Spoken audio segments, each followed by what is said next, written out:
Matric higher ছেকেণ্ডাৰীৰ পিছতহে হ'ব পঞ্চায়ত নিৰ্বাচন। পৰীক্ষাৰ বাবে পঞ্চায়ত নিৰ্বাচন অনুষ্ঠিত কৰাটো অসম্ভৱ। পঞ্চায়ত নিৰ্বাচনক লৈ মুখ্যমন্ত্ৰী হিমন্ত বিশ্ব শৰ্মাৰ ডাঙৰ ঘোষণা। আজি আদালতৰ ৰায় নাপালে মেট্ৰিক হায়াৰ ছেকেণ্ডাৰীৰ পাছতহে হ'ব পঞ্চায়ত নিৰ্বাচন।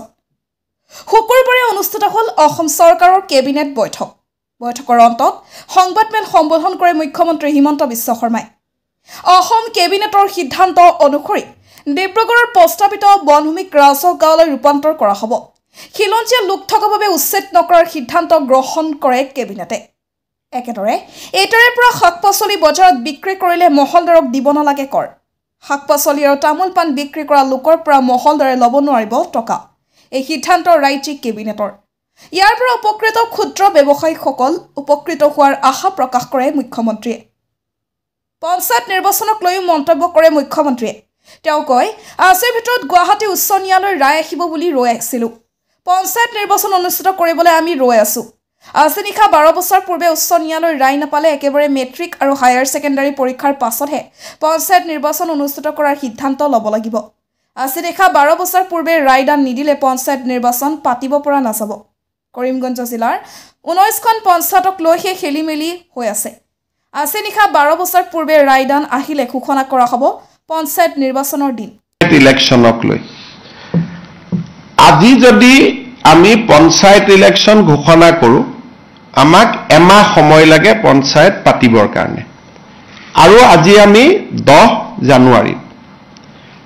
জানুৱাৰীত আজি গধূলিলৈকে এতিয়া আমি বহি আছোঁ গোটেই কেবিনেটখনে, যে উচ্চ ন্যায়ালয়ৰ যিগৰাকী ন্যায়াধীশ মহামান্য তেখেতে কোৰ্টত আজি ঘোষণা কৰিছিলে যে আজিৰ ভিতৰত তেওঁ জাজমেণ্টটো দিব।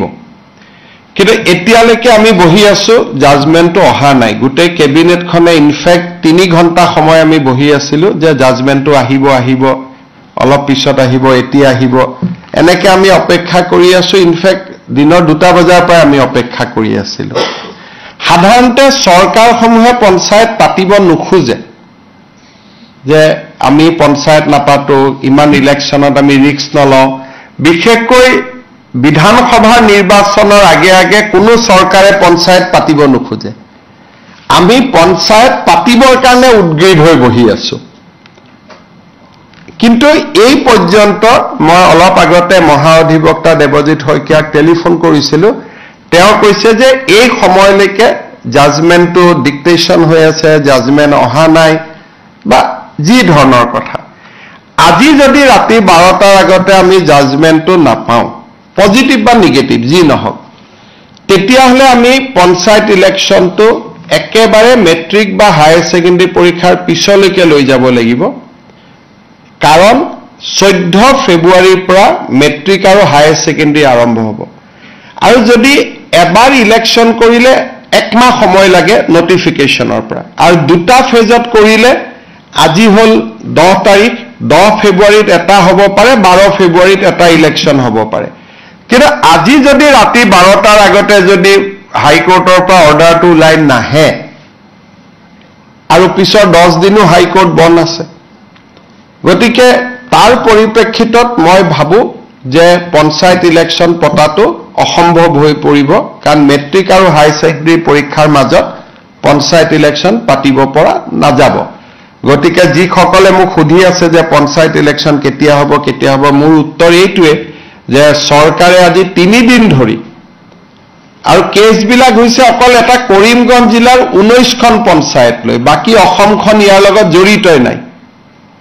কৰিমগঞ্জ জিলাৰ 19খন পঞ্চায়ত, লাগিলে কৰিমগঞ্জ জিলাত ইলেকশ্যন নাপাতিলেও হৈ গ'লহেঁতেন। বাকী জেগাখিনিত ইলেকশ্যন পাতিব, আমি অনুমতিটো পালে আমি ইলেকশ্যন পাতি দিলোহেঁতেন।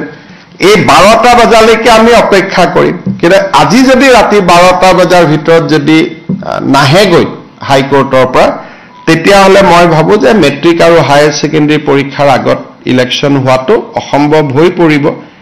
আৰু এই ইলেকশ্যনো পিছুৱাবৰ কাৰণে কোনে লাগি আছে? কংগ্ৰেছ দলৰ কৰিমগঞ্জ দলৰ প্ৰাৰ্থী হাফিজ ৰফিজ আহমেদ চৌধুৰীয়ে গোটেই কেছটো কৰি আছে।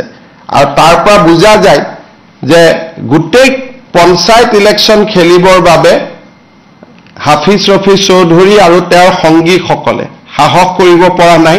আৰু সেইকাৰণে কেছটো কৰি পেলাই পঞ্চায়তটো পিছুৱাই আছে নিয়মমতে পঞ্চায়ত পাতিব লাগে যে চৰকাৰক বিপদত পেলাওঁ পঞ্চায়ত পাতি দিওঁ কিন্তু ইয়াত ওলোটা হৈছে যে বিৰোধী পক্ষৰ একাংশই কাৰণ হাফিজ ৰফিজ চৌধুৰী কংগ্ৰেছ দলৰ অফিচিয়েল কেণ্ডিডেট হয় আৰু আন যিগৰাকী অধিবক্তা তেওঁ কংগ্ৰেছ দলৰ দিনতে সলিচিটৰ জেনেৰেল হৈছিল দিল্লীত গতিকে দুইজন অধিবক্তাই আজিও তেওঁলোকে আৰ্গুমেণ্ট 3 দিন আগত শেষ হ'ল আজিও 2 ঘণ্টা আৰ্গুমেণ্ট কৰিছে গতিকে কিহৰ কাৰণে তেওঁলোক পঞ্চায়তৰ কাৰণে সাজু হ'ব পৰা নাই মই নাজানো কিন্তু তৃণমূলত গণতন্ত্ৰ বচাবৰ বাবে এবাৰ আমি বহুত কৰিছিলোঁ পাৰ্টি লেছ কৰি দিছিলোঁ যে কোনো পাৰ্টিৰ হ'ব নালাগে যাতে অৱসৰপ্ৰাপ্ত শিক্ষক অৱসৰপ্ৰাপ্ত ডক্টৰ সকলোৱে যাতে ইলেকশ্যন খেলিব পাৰে ভাল পৰিৱেশ হয় পঞ্চায়তৰ পৰা দুৰ্নীতি নোহোৱা হয়